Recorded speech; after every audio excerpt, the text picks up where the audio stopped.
Thank you, Chair Lady, and thank you for bringing this important matter to our attention.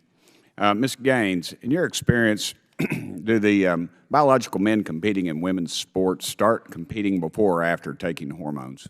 I guess it depends, but I've certainly seen both ways. Both? Okay. What guidelines does the National Collegiate Athletic Association, NCAA, have regarding male to female student athletes being treated with testosterone suppression?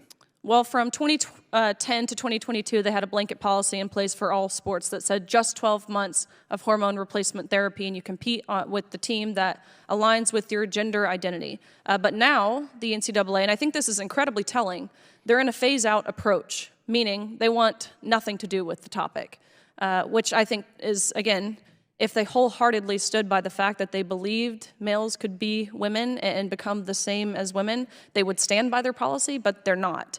They want to leave the responsibility and accountability up to each specific sport governing body. I believe they're in phase 3 or so of this approach, and it should be done by 2024 or 2025.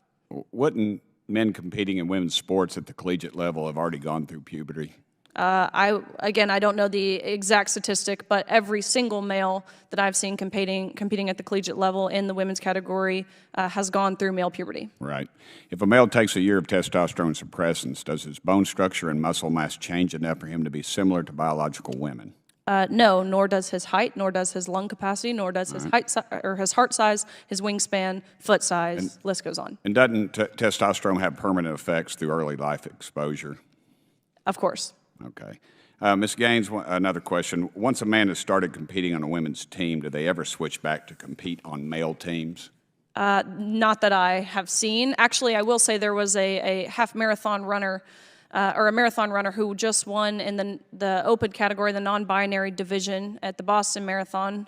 Again, a male identifying as a woman. He's competed just this year alone in the men's, women's, and open category.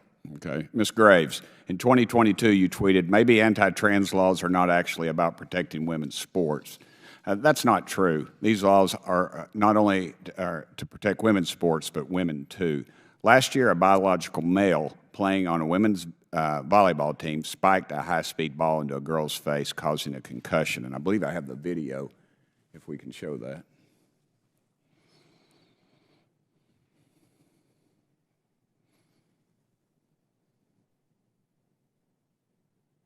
You see, he just rifled it right into her head. And that's not the only example. Recently, during a field hockey game in Massachusetts, a biological male hit a female player in the face, reportedly knocking her teeth out. In another instance, 3 female rugby players were injured by a biological male player. And these are not just things that these are not just rare occurrences. You can find them all over the place, even in Tennessee, if you would look close enough. Ms. Graves, do you have any concerns at all about biological males competing in women's sports injuring females? I have deep concerns around injuries generally in sports, and I think the answer for this body, if they are interested, are the sorts of resources that reduce injuries. No, but I mean, are they not higher among biological men? Though, I mean, the thing is, I know this is hard to hear, that people who play sports, that injury is a part of it. And it is unfortunate, and yet people still play because they love it. They love playing. Yes, ma'am, but when you take away their ability to compete against some, ma'am, I'm talking, please. I apologize, but when you take away their ability to compete by putting someone who is far superior biologically, that's the way God made them. That may become some disruptive talk to some folks up here, but that's just the way it is. It is not fair. So that was basically a yes to my question, and I want to. No, I don't think it was. I think what I was trying to say, that I am concerned about injuries in sports, and I think there are things to do to reduce injuries in sports, and that additional resources to ensure things like coaching, to ensure things like equipment are more equal, okay, let me stop would actually reduce injuries that girls across this country face because they play sports. Yes, ma'am, but they don't play contact sports against men. Now, Ms. Gaines, would you care to comment on that?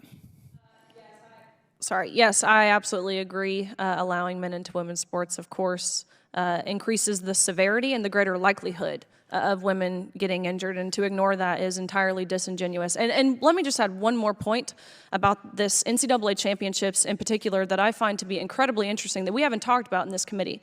And that same meet where we had Thomas, who of course is a male identifying as a woman, we had another trans athlete who was a female identifying as a man. We were told we had to refer to this person using he, him pronouns. And so I guess I wish there were more Democratic members on the committee, because I would love to ask just plain and simple the question of, do we believe that that person that we are forced to compete against from Yale, Izzy Hennig, who now identifies as Isaac Hennig, should compete against the men? And why did this person compete with the women? And I can answer that question. It's because Izzy, now Isaac, would never and will never be able to compete at the same level against the male. So not only were we faced, facing this discrimination against male athletes, we also had a female identifying as a man competing with the women, which I have no problem with if there was no testosterone being taken. Thank you all, and thank you, ladies. There are Democrats on this committee. They just chose not to be here because this is obviously such an obvious answer to these questions. Thank you, Chair Lady.